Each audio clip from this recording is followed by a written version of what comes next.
Welcome to the CUInsight Experience. I'm Randy Smith, one of the co-founders of CUInsight.com. And I'm Jill Nowacki, president and founder of Humanidei.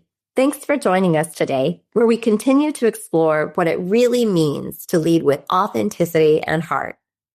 This episode is brought to you by the Sheeter Group, a leading executive benefits firm that meets your retention and succession needs. From non-qualified benefit plans to compensation studies and performance design, they can help credit unions invest in leadership that lasts. Learn more at thesheetergroup.com. We do appreciate their support. Today's conversation is a little different because it's just the two of us. Just real talk about something we're both navigating in our own leadership journeys and our lives too. The idea of enough. What is enough anyways, Jill? Come on. No, enough success, enough work, enough impact, even enough us. When are we enough? This isn't just a philosophical question. It's a leadership one, especially for those of us who are in senior roles when the expectations can feel endless and the pressure seems to never let up. So today, we're going to slow it down for a minute, and we're going to explore what it means to redefine success on our own terms. Let's dive into that.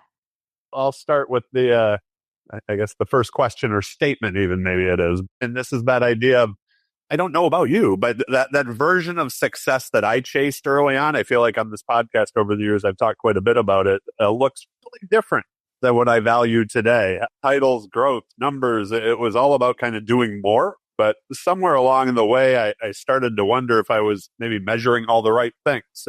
You and I had many conversations going on. I think we did a podcast called Morning Walks years ago about having these type of conversations. So to me, this feels a little bit like that we're revisiting something that you and I have talked quite a bit about. And that's why we've probably felt so comfortable talking about this. But how has your definition of success evolved over time?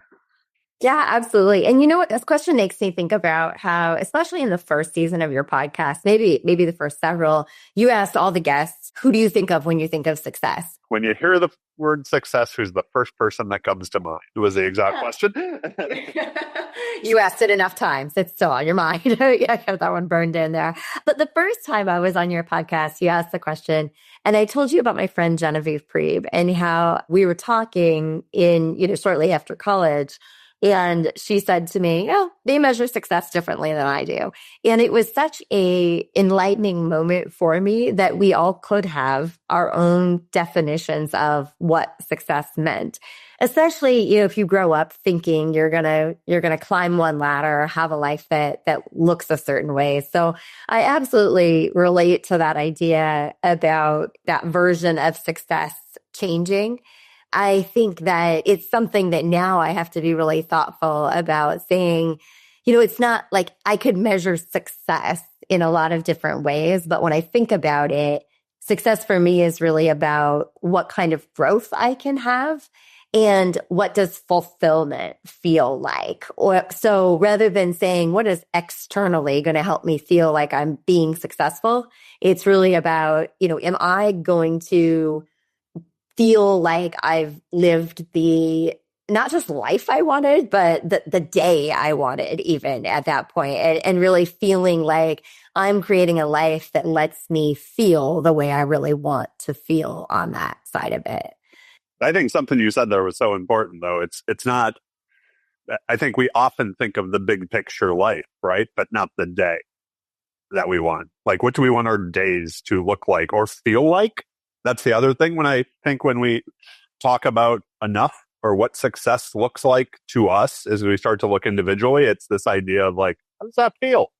Does this feel successful? Because I'm sure you have, I know I have, and I'm sure many of our listeners have had success and yet still didn't feel like they thought they should after that success, right? Like, once I get this, I'm going to be amazing. Life, and you're like, wait, what's missing? That type of thing. And to me, that's the focusing. I think back a lot on, I think earlier in my career, like it was a kind of a numbers game. It was like the hustling, the growth, the visibility, checking whatever those boxes were. And maybe even to an extent, some like material type things. It was like, if I get to this level, I can have a insert whatever, right? And that wasn't necessarily aligning with my values, at least from a joy standpoint. And like one of the things for me is, you and I've talked about it on this show, we've talked about it a lot personally, is like, I like freedom.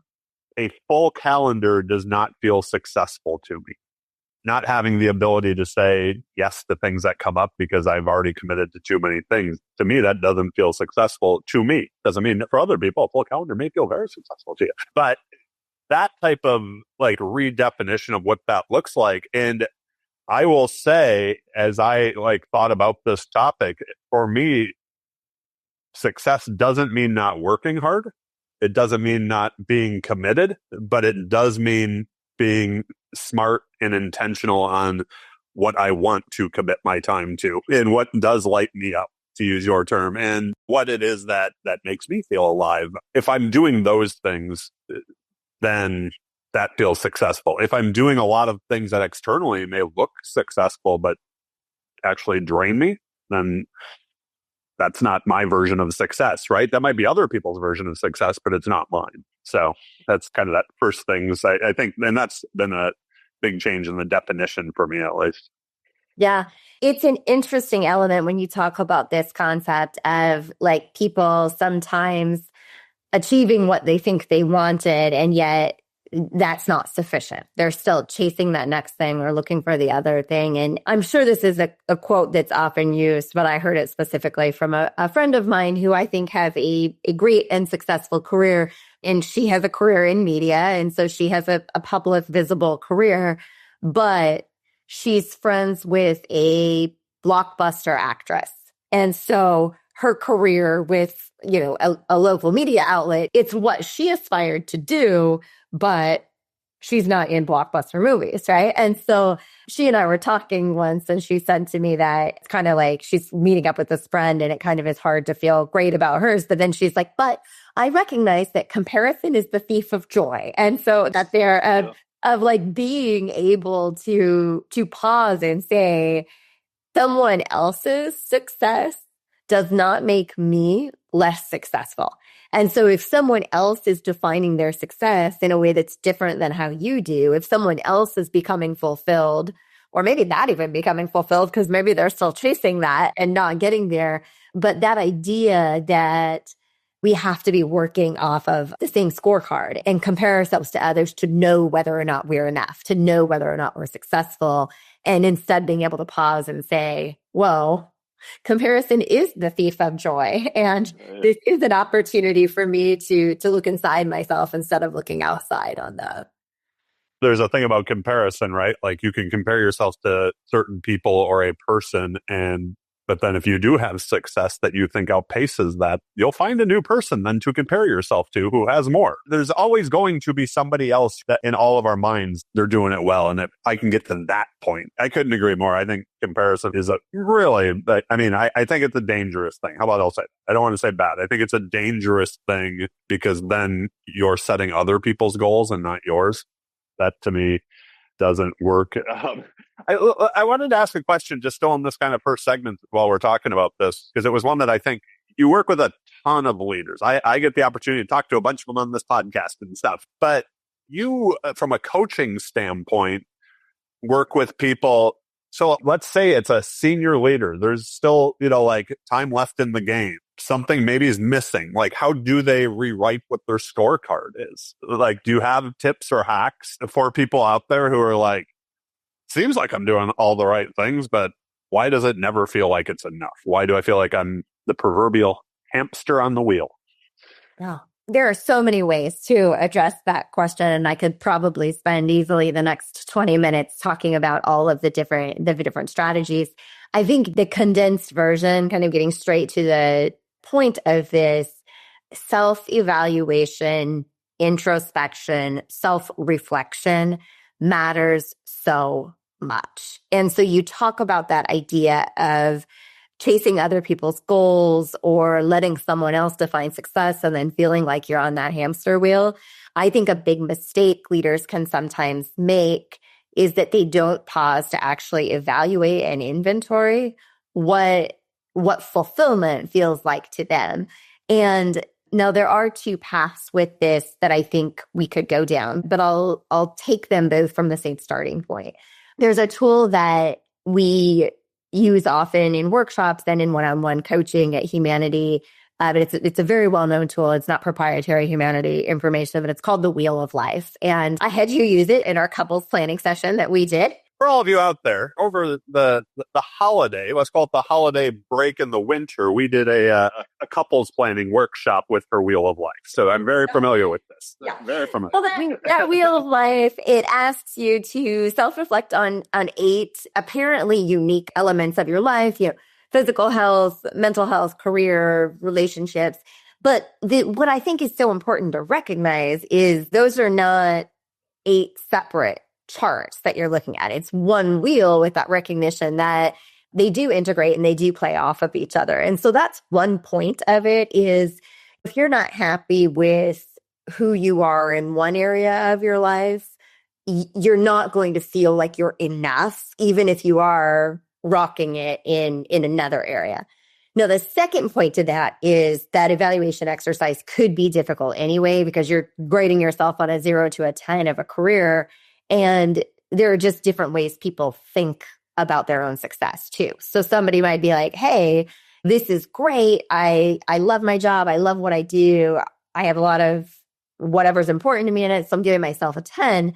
Whereas somebody else who might have what appears to be a better job could look at it and say, well, I have this job, but I'm not a movie star. So I guess I'm only a 4 because there's better jobs out there than the one I have. And so there is that, even with a tool like that, going back to it, the heart of what matters is that ability to really be self-reflective and honest with yourself about what it is that really matters to you and whether it's your scorecard or someone else's. Now, being a movie star is what matters to you, and that is the only way you will feel successful and fulfilled. Then the ask is, well, are you really doing something to move toward that goal? Or are you sitting there in your credit union career wishing something was going to come into your branch and discover you? Because that's probably not going to be enough. So That's a good point. I think about that. I have to throw this out there. If anyone's listening, they want Jill's workshop that we did in December for your own relationships outside of credit unions. I'm sure she can email it over to you. Just reach out to her on LinkedIn. But it included activities and breaks as well. So,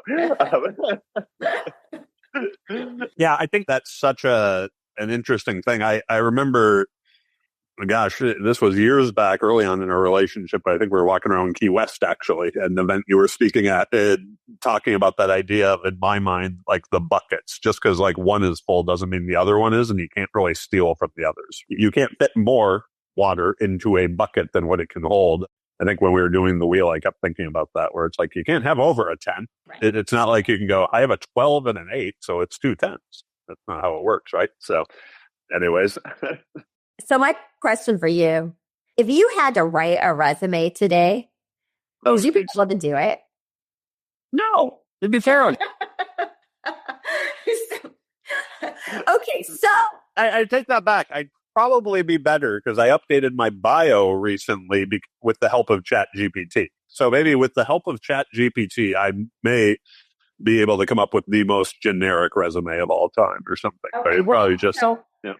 Without coming up with a generic resume question, I'm going to ask you, like, if you were, let's say you're not looking to be hired for a 9 to 5, but you're looking maybe to be like an interesting, I know you don't like public speaking, but just go with me on this, but you're looking to be selected as a very fascinating and interesting speaker. And they're going to introduce you using your bio that you give them, and you want them to really know you. What are 2 things you'd make sure got into that bio or that resume that were shared with the audience you were speaking to? I think the off resume stuff for me is like, I consider myself a traveler, and I travel out of curiosity. So I like it's kind of funny. The thing that stresses many people out about travel is actually what I love the most, and that's the unknown. And it's that being a little bit uncomfortable, being the different one someplace. The way that I walk down a street I've never been on and notice everything. But yet, if I'm walking down our street at home, I notice hardly anything. So, and often after travel, it's like I should look at West Hartford the same way. What am I missing? So I think that curiosity would probably be the thing that doesn't show up on a resume. I don't know. What would you say about me? You know me pretty well. Yeah, I mean, I definitely think that it's interesting because there are so many different ways to potentially take this. And when we think about it as an off the resume win, we might be thinking about skills or accomplishments or traits. So I love that you picked curiosity. Like, I absolutely think that like that curiosity and that pride in bringing a beginner's mind to things is something that, you wouldn't put that on a resume. I look at hundreds a day, it feels. So I know that nobody puts that on a resume, but man, how much more fun would it be to read a resume that does like dig into that kind of like what you're going to get with me is this curious approach to doing things differently. But you'd read it and you'd go, that doesn't make you qualified to be the CFO of this credit union. You're like, well, that's nice that you're curious. What do you want a job for? The travel deal? So how's that translating to the bottom line? Yeah. So it wasn't career advice on that one, but I do think that's an important element. And then I think another thing about you that is, it kind of was an early discovery that I had, and it's specifically about like when you started the CUInsight Experience and just the diligence and the commitment that you had to really knowing and understanding. And maybe that's an offshoot of that curiosity, but I'm a very curious person, particularly about other people. I'm a little bit less curious about processes and systems and structures that could be put into place. I'm a little more, let's kind of flow and let it go. And so I think I think it's different than that curiosity, but I think you'd have to talk about your real commitment to consistent excellence. Like when you do something, you're all in a way that a lot of people aren't, I think. So good. That sounds smart. That sounds sound. But what about you? When you look out there, what's some of the biggest wins that, if you're willing to share with our listeners, that nobody else sees? I'm so fortunate to have the career I have because I do get to spend a lot of time talking about how I think about these things or guiding people. So it's hard for me to be like, oh, well, people wouldn't know this about me because I think I'm quite vocal about some of these areas, and it feels like I do the discover your own values exercise dozens of times a year. And I always talk about my values when I do that. And so I think what would be really important for me to convey is, my number one value is growth. And it's this idea of continued self-improvement as well as continued support and development and the growth of others.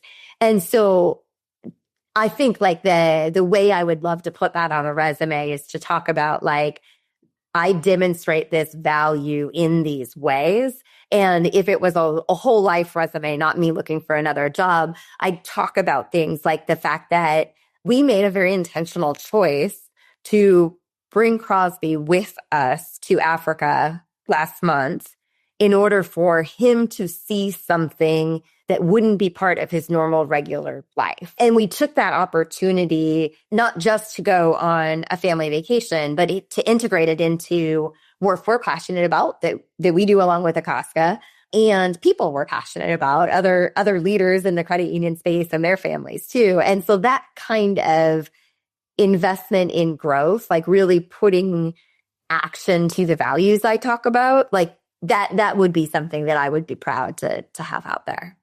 I can see that. That's a good one. I think you're better at answering these. I'm not answering for you. I answered it for me. Who else do you want me to do? That's how it should be. I was kind of excited to get to this point in the show. And this is like that idea of like what it looks like to lead. Because we are a leadership podcast, right? We talk to leaders all the time on here and talk about topics that deal with leadership. But, what does it look like to lead from a place of enough? As I was kind of going through my notes and stuff like that. And this idea that, the world there seems to be the more is better, bigger is better. We've all heard that, right? As we were thinking about this topic and this conversation, it was one that both of us knew we'd have no problem talking about. But there's no part of me that's like when you start to say it's enough that you're not motivated or that you're lazy or that you're giving up or whatever. That to me is the allowing other people to define what success means to you. So if we stop striving for what maybe the world around us puts out there as enough, we don't want to fall behind on getting what we want in that process either. So, and what's enough for us? So I guess what does that look like as a leader to lean from a place that enough is enough? So I talk often about the Harrison assessment that we use and the different paradox reports within that. And there's a paradox called self-esteem that looks at a leader's traits in the areas of self-improvement with a leader's traits in the area of self-acceptance. So self-improvement is I'm going to keep investing in myself and my own growth and my own development and trying to get better. And self-acceptance is I'm okay the way I am. And if you're in a place where you have strength in both of those areas, it puts you into a quadrant of self-actualization. So this idea that when you think about Maslow's hierarchy, self-actualization, that's you getting to that place of wholeness, that place of enoughness. And many of the people who I think many of us would point to in the credit union industry and say, that's a high achiever, that's a high performer, they might be likely to have really high traits in self-improvement, but not always high traits in self-acceptance. And sometimes when I've spoken to those people and I've said, hey, you're a little out of balance here, and I'd actually like you to work on being more satisfied with where you are, they'll say, but Jill, that's what gives me my edge. That, that hunger, that thirst, that dissatisfaction, that's what makes me able to keep getting more. But the reality is that may be true until stress kicks in. And when stress kicks in, then what that does is create more difficulty in true resilience. It can make it a lot harder to bounce back when something goes wrong. It can make it more likely that you might damage relationships with others, because if you're trying to be perfect and they give you feedback that indicates you're not, or they're part of your journey to perfection and they let you down, we might lash out at them, and that could potentially damage our relationships. And so for leaders especially, and the other challenge is we might be really, really hard on our teams. So if we're always like, no, you got to be more, you got to be better, enough is never enough, whether we're intentionally saying that or not, modeling that behavior creates environments where team members don't feel like it's safe to make mistakes, or it's safe to take breaks, or it's safe to create boundaries. And very candidly, this one specifically is a hard one for me. Like it is a challenge for me. When I say my value is growth, my number one thing is I want to keep with that growth and development. Like, so when is enough if that's the case? And how do you balance that ability to say, I love that I've accomplished what I have, and I know that I can continue to pursue self-actualization, but it doesn't mean that I'm not enough exactly where I am today. It's a tough balance to reach, I think. I agree completely.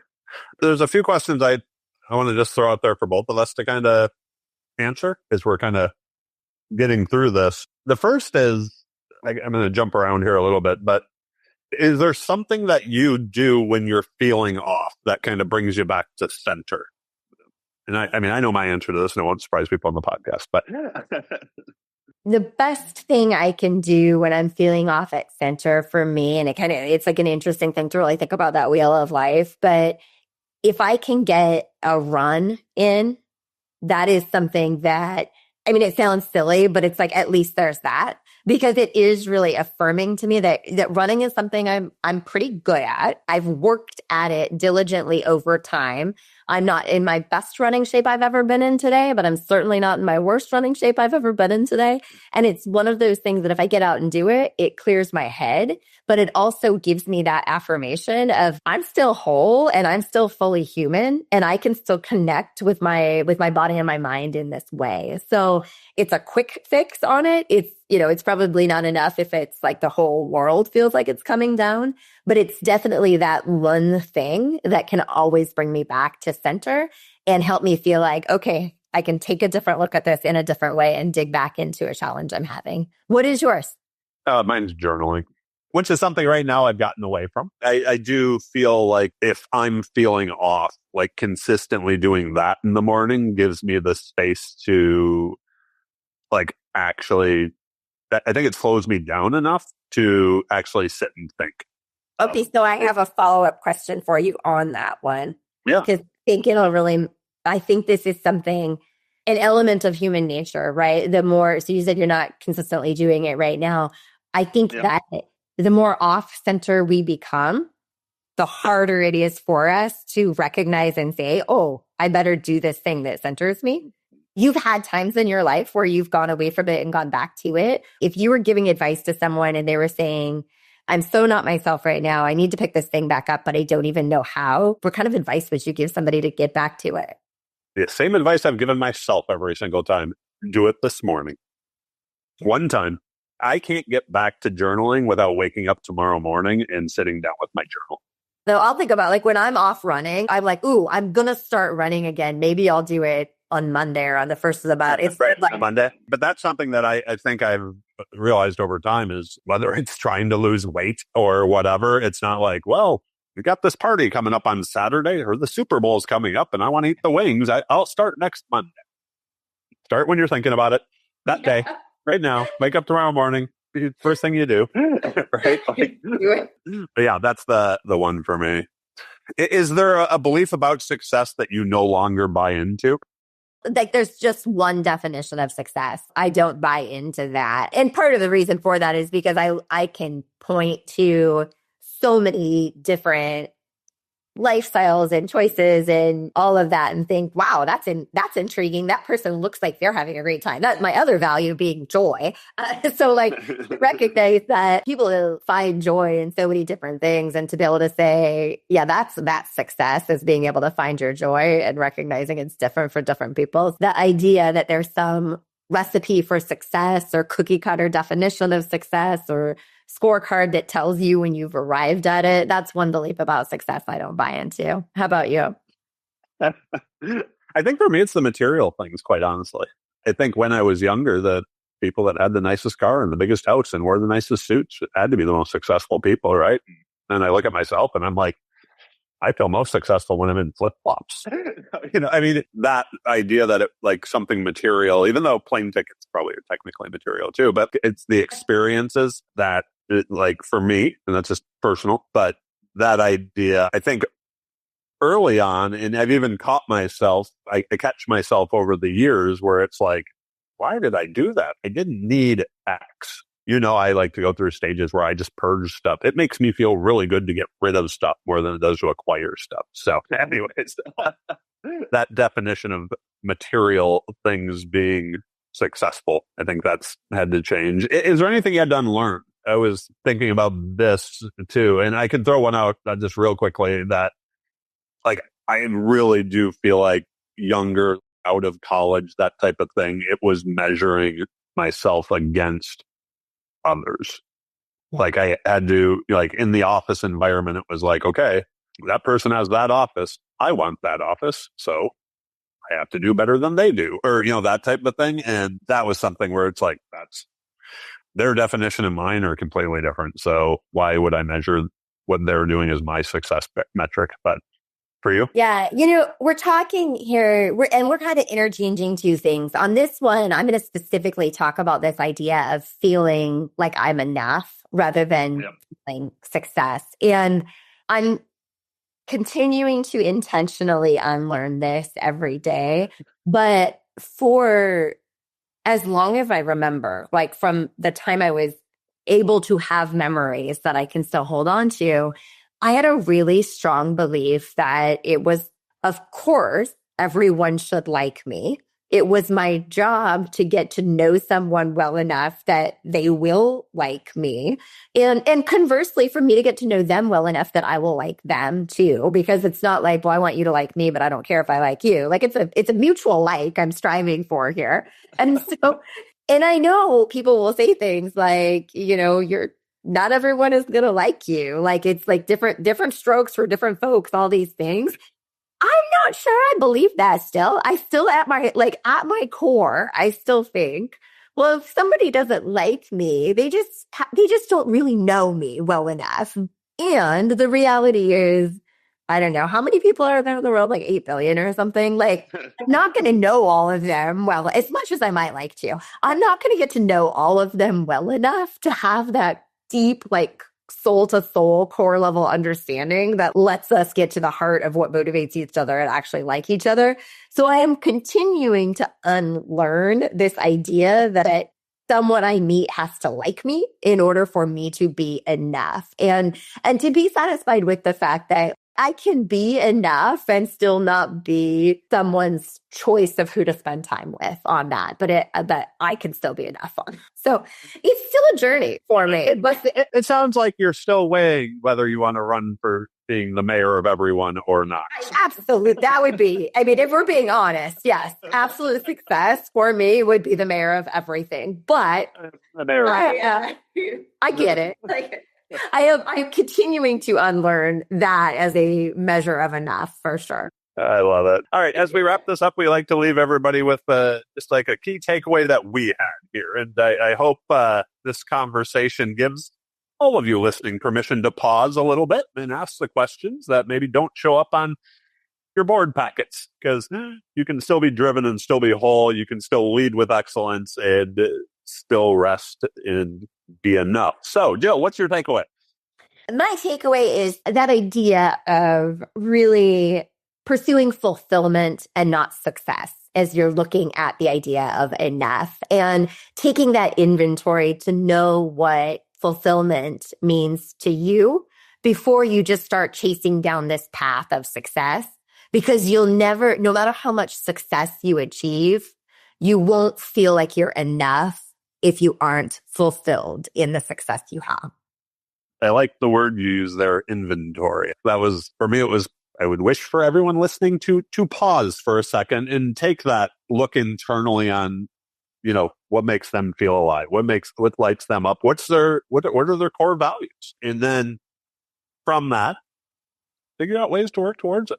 Right? Like, we can't change everything overnight if we've been doing something one way for the past 10, 20, 30 years, right? So know that you're not going to sit down and have a journal session and then all of a sudden change everything tomorrow. It's a work in progress, but give yourself that beat. Take a pause and take a breath and look inside. All right. Thank you so much. And thank you to the listeners. If you're listening to this episode and this one hits home for you, we hope you'll reach out to us. We really love to hear what resonates with you, how you're defining success for yourself. You can definitely find us on LinkedIn. I'm on it pretty consistently. Randy's been lighting it up more and more recently. We'd love to hear from you. Once a week, I've been jumping on. Consistency. See? Well, once again, a big thank you to the Sheeter Group for their continued support of this conversations in this podcast. As always, check the show notes for links to everything that we talked about, any resources, ways to stay in touch with us, how to get a hold of us. And don't forget to hit the subscribe button on your favorite podcast player, Apple, Spotify, Amazon. We're on them all, whichever one you pick. And with that, we'll be back soon. And until then, be well, be kind, and remember, you are already enough. See you next time. Thank you all for listening. We appreciate you.